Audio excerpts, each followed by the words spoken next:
Yung problema ng Pinoy, actually ng magulang din, no, is yung pag inuobligay yung anak na mag-support sa magulang. I mean, di ba marami na artista, I think si Danny Barreto got bashed for that. Naging issue yung kay Carlos Yulo, no? But again, it's a case-to-case basis. The keyword here is inuobliga, minamandate. Kasi sa atin, sa culture natin, para ang madalas ginagawa ng magulang na investment yung anak. Maliit pa lang ang kinikita, inuobliga na magbigay sa magulang ng certain amount. Yun yung isa napaka-toxic at maraming nagdurusad because of that. And it only perpetuates a vicious cycle. Yun naman ang role ng parent, di ba? To be there when your children need you, regardless kung ilang taon na yan. Things na kailangan para mabuhay, hindi dapat inaasa sa anak yan. Kasi we should have prepared for our future ourselves.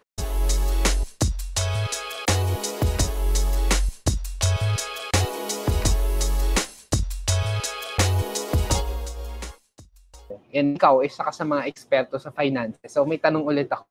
What do you think is the biggest financial problem na kailangan ma-address ng Filipinos?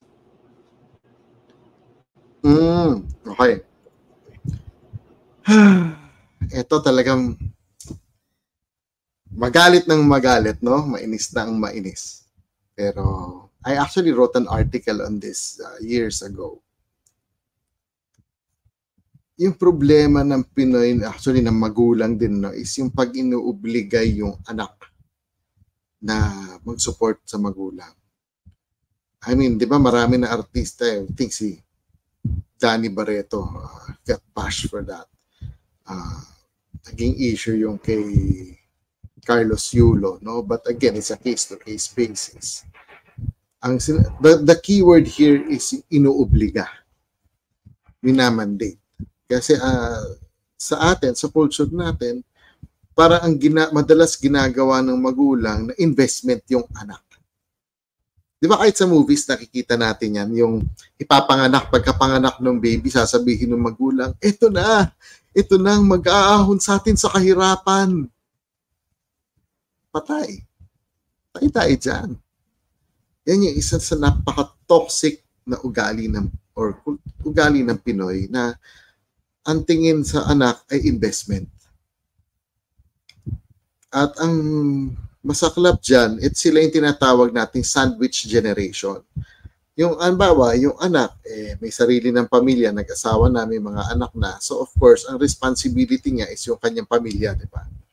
And even sa Bible, di ba, sabi naman is, therefore a man shall leave his father and mother and shall cleave unto his wife, and they shall become one flesh.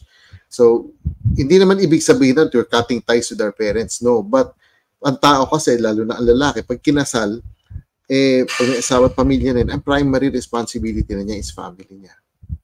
Diba, sinabi rin sa Bible that children should not save up for their parents, but parents should save up for their children.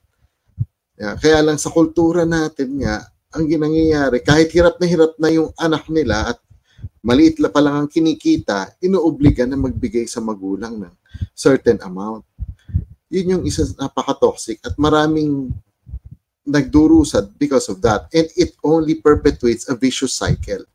At dahil nagbibigay yung anak sa magulang ng certain fixed amount na inobliga ng magulang, in turn, siya naman hindi nakakapag-ipon, hindi nakakapag-save, hindi nakakapag-invest, at nakakapag-prepare sa kanyang future.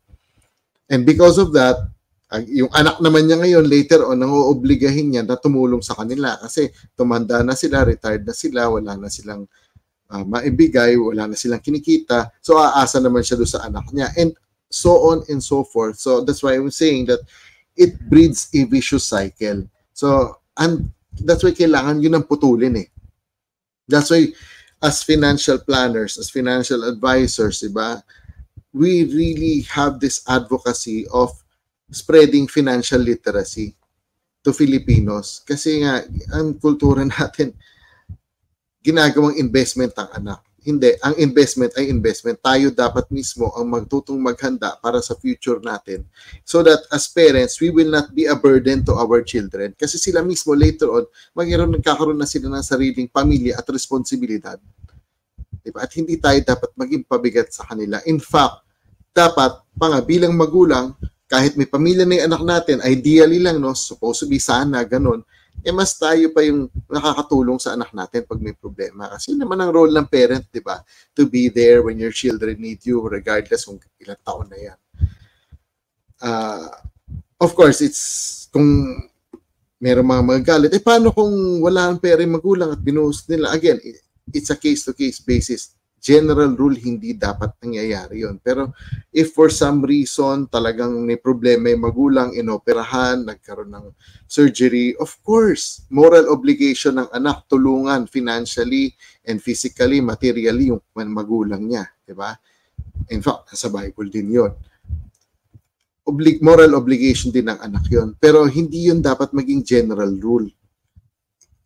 Dapat mangyayari lang yun kung talagang walang choice, walang kailangan at merong extraordinary na nangyari na hindi lang talaga napaghandaan dahil nga fortuitous event yan. Pero on a normal day na day-to-day living, pangkain, di ba, yung mga things na kailangan para mabuhay, hindi dapat inaasa sa anak yan. Kasi we should have prepared for our future ourselves. Yan.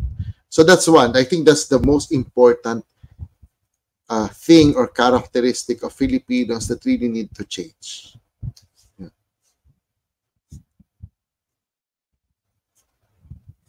You're muted. Yeah, apologies. Nakakailang minute na ako. Just to add lang din, no, we're not saying na hindi ka magtutulong sa magulang mo or vice versa. Yeah. We want you be generous with what you have. That's why we have itong platform na to, Stock Smarts. Si Attorney Terence, meron siya mga free seminars because we want whatever life stage you are in, that you will be equipped in finances. Hindi pa man huli ang lahat eh. Gusto natin, if we will give an inheritance sa anak natin, hindi yung mga sakit, hindi yung diabetes, or kung ano man, but gusto natin pera, blessing, kasi yun naman yun eh. Pero syempre, like what you said, case to case. And I think lahat naman ng anak, yung heart nila is really to also bless their parents. Pero minsan, yung tension lang dun kasi dahil may pamilya na sarili yung anak nila, syempre, yun talaga yung priority. So, maganda yung sinasabi mo na ngayon, as the new generation comes, mga bagong parent, nagiging parent, that they can break the chain na hindi nila gawing investment yung mga anak nila. They would be the person who can even give investments sa anak nila na sila yung magiging blessing. And right in their older age, dahil they have learned investing, they let money work hard for them. So even if nag-retire sila, may passive pa rin na cash flow po pasok. Kaya napaka-importante ng savings.